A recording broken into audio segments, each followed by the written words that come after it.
কলকাতা হাইকোর্টে প্রধান বিচারপতি নিযুক্ত জুডিশিয়াল অফিসাররা শুরু করবেন এসআইআর প্রক্রিয়ার চূড়ান্ত যাচাই পর্ব। আজ কলকাতা হাইকোর্টে ভার্চুয়াল বৈঠক। জেলা ও অন্যান্য আদালতের বিচারক ও জুডিশিয়াল অফিসারদের ট্রেনিং এর জন্য এই ভার্চুয়াল বৈঠক হচ্ছে।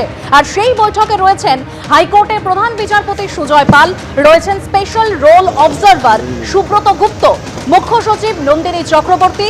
বৈঠকে রয়েছেন ডিজিপি পীযূষ পান্ডে ও কলকাতার পুলিশ কমিশনার সুপ্রতিম সরকার। জেলা ও অন্যান্য আদালতের বিচারক ও জুডিশিয়াল অফিসারদের এসআইআর নিয়ে প্রশ্ন থাকলে সেই উত্তরও এই ভার্চুয়াল বৈঠকে মিলবে বলেই সূত্রের খবর পাওয়া যাচ্ছে। সুপ্রিম কোর্টের নির্দেশ মেনেই কাল থেকে এসআইআর প্রক্রিয়ার চূড়ান্ত যাচাই পর্ব শুরু করবেন জেলা ও অন্যান্য আদালতের বিচারকেরা। কলকাতা হাইকোর্টে প্রধান বিচারপতি নিযুক্ত জুডিশিয়াল অফিসাররা শুরু করবেন এসআইআর প্রক্রিয়ার চূড়ান্ত যাচাই পর্ব। তার আগে আজ কলকাতা হাইকোর্টে ভার্চুয়াল বৈঠক। যে ভার্চুয়াল বৈঠকে জেলা ও অন্যান্য আদালতের বিচারক ও জুডিশিয়াল অফিসারদের ট্রেনিং এর জন্য এই ভার্চুয়াল বৈঠক, যেখানে রয়েছেন হাইকোর্টের প্রধান বিচারপতি সুজয় পাল, রয়েছেন স্পেশাল রোল অবজারভার সুব্রত গুপ্ত, মুখ্য সচিব নন্দিনী চক্রবর্তী। বৈঠকে রয়েছেন ডিজিপি পীযূষ পান্ডে ও কলকাতার পুলিশ কমিশনার সুপ্রতিম সরকার।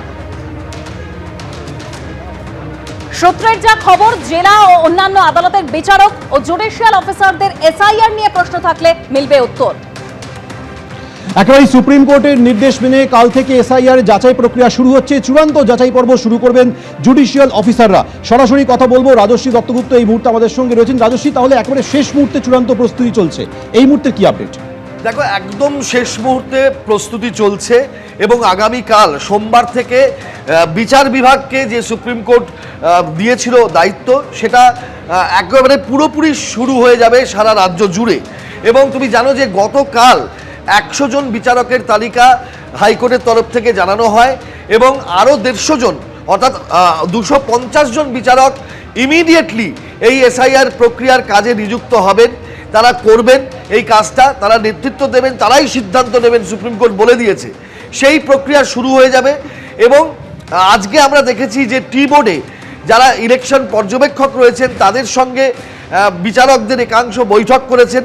তারপরে এখন হাইকোর্টে আবার রাজ্যের মুখ্য সচিব, ডিজি, তাদের উপস্থিতিতে আবার শীর্ষ পর্যায়ের বৈঠক শুরু হয়েছে।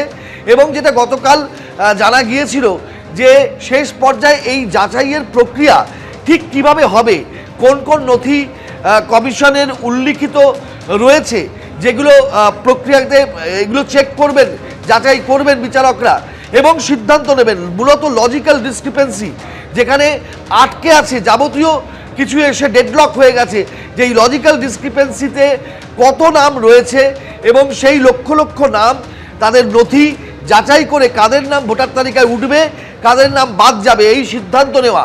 সেই জন্যই কিন্তু সুপ্রিম কোর্টের গাইডলাইন মেনে হাইকোর্টের মাননীয় প্রধান বিচারপতি তিনি হাই পাওয়ার কমিটি তৈরি করে দিয়েছেন জেলা পিছু, যার মধ্যে ডিস্ট্রিক্ট জাজ এবং জেলা শাসক এবং জেলার পুলিশ সুপার 3 জন থাকবেন। তারা সাবলীলভাবে এই প্রক্রিয়া যাতে সম্পন্ন হতে পারে দ্রুত, সেইটা খেয়াল রাখবেন, নজরদারি চালাবেন। এবং সেই পর্যায়ে অর্থাৎ একেবারে চূড়ান্ত পর্যায়ে এখন হাইকোর্টে আবারও একটা বৈঠক বসেছে এবং এটা ভার্চুয়াল অর্থাৎ ভিডিও কনফারেন্সের মাধ্যমে জেলা স্তরে যারা আধিকারিক রয়েছেন, যারা এই হাই পাওয়ার কমিটির সদস্যরা রয়েছেন, তাদের সঙ্গে কথা বলা হবে, এমনটাই কিন্তু জানা যাচ্ছে। একদমই রাজস্বী, তুমি আমাদের সঙ্গে থাকো। ওদিকে জুডিশিয়াল অফিসারদের যে তালিকা প্রকাশ হয়েছে, তারপরে একদম কমিশনের তৎপরতা, বিচারকদের সঙ্গে কমিশনের বৈঠক হয়েছে আমরা জানি। কাল থেকে নথি যাচাইয়ের আগে একেবারে চূড়ান্ত প্রস্তুতি। জুডিশিয়াল অফিসারদের সঙ্গে কমিশনের প্রতিনিধিদের বৈঠক ইতিমধ্যেই শেষ হয়ে গিয়েছে আর এই মুহূর্তে ভার্চুয়াল বৈঠক চলছে। এসআইআর নিষ্পত্তিতে বিচারকদের তালিকা প্রকাশ করা হয়ে গিয়েছে এবং ইতিমধ্যেই কমিটিও গঠন করে দেওয়া হয়েছে।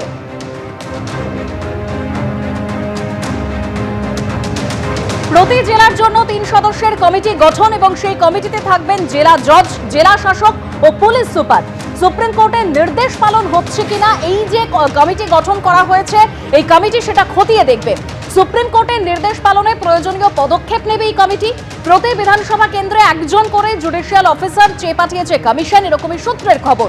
এনডিপিএস ও পক্সো মামলার বিচারকদের তালিকা প্রকাশ, তালিকায় আরো অন্যান্য মামলার বিচারকরাও রয়েছেন। 95 জন বিচারকের তালিকা ইতিমধ্যেই প্রকাশ করেছে হাইকোর্ট। সোমবার থেকে অর্থাৎ আগামীকাল থেকে কাজ শুরুর নির্দেশ হাইকোর্টের। রাজ্যের বিচার বিভাগীয় সচিবকে চিঠি হাইকোর্টের রেজিস্ট্রারের। জুডিশিয়াল অফিসার হিসেবে কাজ করবেন এনডিপিএস ও পক্সো মামলার 100 জন বিচারক।